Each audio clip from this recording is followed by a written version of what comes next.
ఆదికాండము 42వ అధ్యాయము. ధాన్యము ఐగుప్తులోనున్నదని యాకోబు తెలుసుకొనినప్పుడు, మీరేలా ఒకరి ముఖము ఒకరు చూచుచున్నారని తన కుమారులతో అనెను. మరియు అతడు, చూడుడి, ఐగుప్తులో ధాన్యమున్నదని వింటిని. మనము చావక బ్రతుకున్నట్లు మీరు అక్కడికి వెళ్ళి మన కొరకు అక్కడ నుండి ధాన్యము కొనుక్కొని రండని చెప్పగా, యోసేపు 10 మంది అన్నలు ఐగుప్తులో ధాన్యము కొనబోయిరి. అయినను ఇతనికి హాని సంభవించునేమో అని యాకోబు యోసేపు తమ్ముడగు బెన్యామీనును అతని అన్నలతో పంపినవాడు కాడు. కరవు కనాను దేశంలో ఉండెను గనుక ధాన్యము కొనవచ్చిన వారితో కూడా ఇశ్రాయేలు కుమారులను వచ్చిరి. అప్పుడు యోసేపు ఆ దేశమంతటి మీద అధికారి అయి ఉండెను. అతడే ఆ దేశ ప్రజలందరికీ ధాన్యమమ్మకము చేయువాడు గనుక యోసేపు సహోదరులు వచ్చి ముఖములు నేలకు మోపి అతనికి వందనము చేసిరి. యోసేపు తన సహోదరులను చూచి వారిని గుర్తుపట్టి వారికి అన్యుని వలె కనబడి వారితో కఠినముగా మాటలాడి, మీరెక్కడ నుండి వచ్చితిరని అడిగెను. అందుకు వారు, ఆహారము కొనుటకు కనాను దేశం నుండి వచ్చితిమనిరి. యోసేపు తన సహోదరులను గుర్తుపట్టెను గాని వారతని గుర్తుపట్టలేదు. యోసేపు వారిని గూర్చి తాను కనిన కలలు జ్ఞాపకము చేసుకొని, మీరు వేగులవారు, ఈ దేశము గుట్టు తెలుసుకొన వచ్చితిరని వారితోననగా, వారు, లేదు ప్రభువా, నీ దాసులమైన మేము ఆహారము కొనుటకే వచ్చితిమి. మేమందరము ఒక్క మనుష్యుని కుమారులము.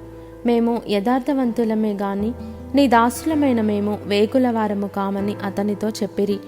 అయితే అతడు, లేదు, ఈ దేశము గుట్టు తెలుసుకొనుటకై వచ్చితిరని వారితో అనెను. అందుకు వారు, నీ దాసులమైన మేము 12 మంది సహోదరులము, కనాను దేశములోనున్న ఒక మనుషుని కుమారులము.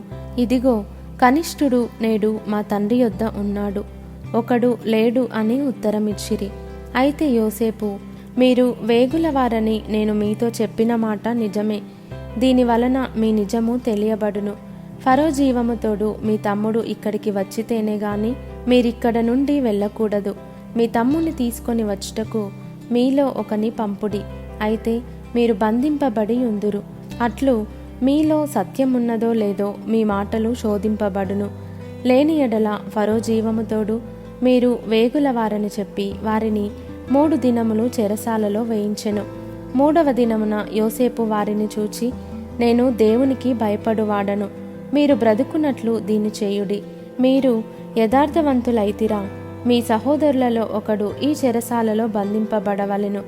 మీరు వెళ్ళి మీ కుటుంబముల కరవు తీరుటకు ధాన్యము తీసుకొని పోవుడి. మీ తమ్ముని నా యొద్దకు తీసుకొని రండి. అట్లు మీ మాటలు సత్యమైనట్టు కనబడును గనుక మీరు చావరని చెప్పెను. వారట్లు చేసిరి. అప్పుడు వారు, నిశ్చయముగా మన సహోదరుని ఎడల మనము చేసిన అపరాధమునకు శిక్ష పొందుచున్నాము. అతడు మనలను బతిమాలు కొనినప్పుడు మనము అతని వేదన చూచియు వినకపోతిమి. అందువలన ఈ వేదన మనకు వచ్చెనని ఒకనితో ఒకడు మాటలాడుకొనిరి. మరియు రూబేను ఈ చిన్నవాని ఎడల పాపము చేయకూడని నేను మీతో చెప్పలేదా? అయినను మీరు వినరైతిరి గనుక అతని రక్తాపరాధము మన మీద మోపబడుచున్నదని వారికి ఉత్తరమిచ్చెను. అయితే ద్విభాషి వారి మధ్య నుండెను గనుక తన మాట యోసేపు గ్రహించనని వారు తెలుసుకొనలేదు. అతడు వారి యొద్ద నుండి అవతలకు పోయి ఏడ్చి మరలా వారి యొద్దకు వచ్చి వారితో మాటలాడి వారిలో షిమ్యోనును పట్టుకొని వారి కన్నుల ఎదుట అతని బంధించెను. మరియు యోసేపు వారి గోనెలను ధాన్యముతో నింపుటకును ఎవరి రూకలు వారి గోనెలో తిరిగి ఉంచుటకును ప్రయాణము కొరకు భోజన పదార్థములు వారికిచ్చుటకును ఆజ్ఞ ఇచ్చెను. అతడు వారి ఎడల నిట్లు జరిగించెను. వారు తాము కొనిన ధాన్యమును తమ గాడిదల మీద ఎక్కించుకొని అక్కడ నుండి వెళ్ళిపోయిరి. అయితే వారు దిగిన చోట ఒకడు తన గాడిదకు మేత పెట్టుటకై తన గోనె విప్పినప్పుడు అతని రూకలు కనబడెను. అవి అతని గోనె మూతిలో ఉండెను. అప్పుడతడు, నా రూకలు తిరిగి ఇచ్చివేసినారు. ఇదిగో, ఇవి నా గోనెలోనే ఉన్నవని తన సహోదరులతో చెప్పెను. అంతటా వారు గుండె చెదిరిపోయిన వారై జడిసి, ఇదేమిటి, దేవుడు మనకిట్లు చేసినని ఒకనితో ఒకడు చెప్పుకొనిరి. వారు కనాను దేశమందున్న తమ తండ్రి అయిన యాకోబునొద్దకు వచ్చి తమకు సంభవించినది యావత్తును అతనికి తెలియజేసిరి. ఎట్లనగా, ఆ దేశమునకు ప్రభువైన వాడు మాతో కఠినముగా మాటలాడి మేము ఆ దేశమును వేగు చూడ వచ్చిన వారమని అనుకొనెను. అప్పుడు మేము యథార్థవంతులము, వేగుల వారము కాము. 12 మంది సహోదరులము, ఒక్క తండ్రి కుమారులము. ఒకడు లేడు, మా తమ్ముడు నేడు కనాను దేశమందు మా తండ్రి యొద్ద ఉన్నాడని అతనితో చెప్పితిమి. అందుకు ఆ దేశపు ప్రభువు మమ్మను చూచి, మీరు యథార్థవంతులని దీని వలన నేను తెలుసుకొందును. మీ సహోదరులలో ఒకనిని నా యొద్ద విడిచిపెట్టి మీ కుటుంబములకు కరువు తీరునట్లు ధాన్యము తీసుకొని పోయి నా యొద్దకు ఆ చిన్నవాణ్ణి తోడుకొని రండి.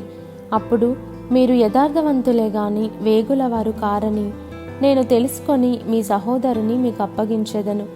అప్పుడు మీరు ఈ దేశమందు వ్యాపారము చేసుకొనవచ్చునని చెప్పెననిరి.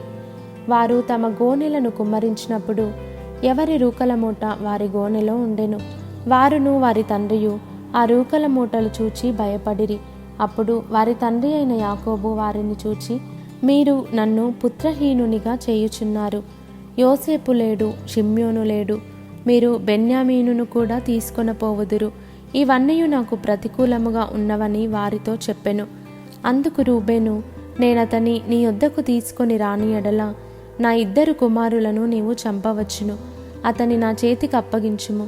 అతని మరలా నీ యొద్దకు తీసుకొని వచ్చి అప్పగించేదనని తన తండ్రితో చెప్పెను. అయితే అతడు, నా కుమారుని మీతో వెళ్ళనీయను. ఇతని అన్న చనిపోయెను, ఇతడు మాత్రమే మిగిలి ఉన్నాడు. మీరు పోవు మార్గమున ఇతనికి హాని సంభవించిన ఎడల నెరసిన వెంట్రుకలు గల నన్ను మృతుల లోకములోనికి దుఃఖముతో దిగిపోవునట్లు చేయుదురని చెప్పెను.